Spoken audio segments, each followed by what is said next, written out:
Shalom sahabatku, sebelum kita merenungkan kebenaran firman Tuhan di pagi hari ini, mari kita sama-sama berdoa.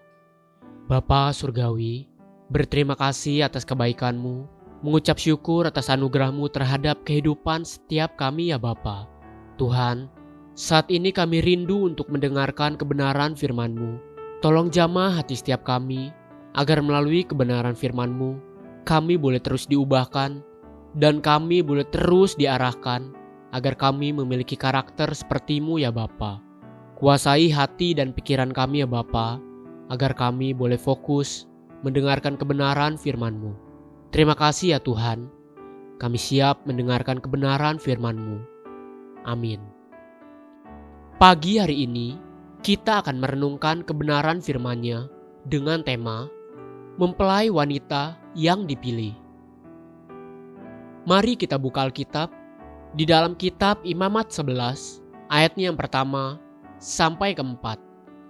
Lalu Tuhan berfirman kepada Musa dan Harun, katanya kepada mereka, katakanlah kepada orang Israel begini, inilah binatang-binatang yang boleh kamu makan dari segala binatang berkaki empat yang ada di atas bumi. Setiap binatang yang berkuku belah, yaitu yang kukunya bersela panjang, dan yang memamah biak boleh kamu makan. Tetapi inilah yang tidak boleh kamu makan, dari yang memamah biak atau dari yang berkuku belah, unta, karena memang memamah biak, tetapi tidak berkuku belah. Haram itu bagimu. Melalui perkataan Tuhan kepada umatnya ini, Tuhan menetapkan binatang-binatang yang kosher dan yang tidak kosher, binatang yang boleh dan tidak boleh dimakan oleh umat Israel. Khusus bagi satu jenis binatang ini, yaitu unta, tidak semua bangsa di bumi menganggap binatang ini tidak boleh dimakan. Sebab ada juga yang menganggap bahwa binatang ini boleh untuk dikonsumsi. Saya pernah mengunjungi satu peternakan wool dari bulu hewan alpaka di Israel, dan hewan-hewan tersebut hanya diambil woolnya, lalu apabila sudah cukup tua, binatang tersebut akan dilepas di hutan, tidak akan dikonsumsi dagingnya.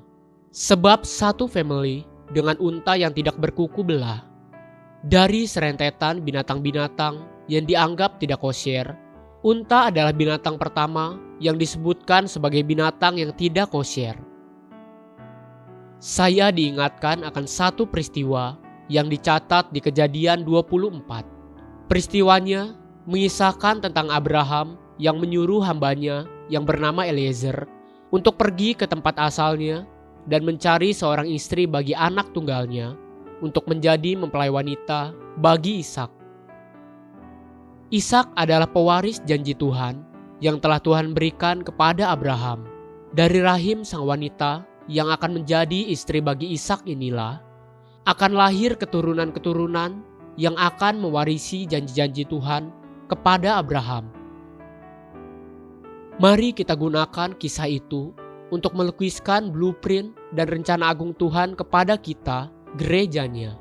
Bukankah kita gereja Tuhan disebut sebagai mempelai wanita bagi anaknya yang tunggal itu untuk mendampingi dan memerintah, mewarisi semua janji Bapa bagi kita? Jika demikian, coba perhatikan isi doa Eliezer di hadapan Tuhan sebagai kriteria bagi calon mempelai wanita bagi anak Abraham. Kejadian 24 ayat 14. Kiranya terjadilah begini, anak gadis, kepada siapa aku berkata, tolong miringkan buyungmu itu, supaya aku minum, dan yang menjawab, minumlah, dan unta-untamu juga akan kuberi minum. Dialah kiranya yang kau tentukan bagi hambamu, Ishak. Maka dengan begitu akan kuketahui bahwa engkau telah menunjukkan kasih setiamu kepada tuanku itu. Doa Eliezer hamba Abraham itu adalah menemukan seorang gadis yang mau dan rela meresponi ketukan hati nurani yang Eliezer katakan kepadanya. Sehingga tahulah Eliezer bahwa inilah calon mempelai wanita bagi anak Abraham, bagi Ishak untuk sama-sama mewarisi janji Tuhan kepada Abraham.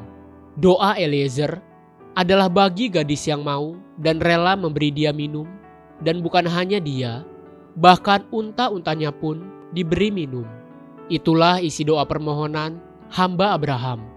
Jika kita mengaplikasikan di dalam kehidupan anak-anak Tuhan hari-hari ini, Tuhan mencari mempelai wanita yang rela dan mau untuk meresponi kerinduan atau hasrat hati Tuhan, yang mau menjawab ya dengan rela akan kerinduan Tuhan. Namun bukan hanya hati Tuhan yang disegarkan, tapi juga unta-unta, mereka yang dianggap tidak kosher, tidak layak untuk ditolong, tapi hati mempelai wanita yang mau dan rela akan selalu dipenuhi oleh kelemah lembutan dan kerelaan hati. Ingatlah akan perkataan Raja Surga kepada kita gerejanya di kitab Wahyu demikian.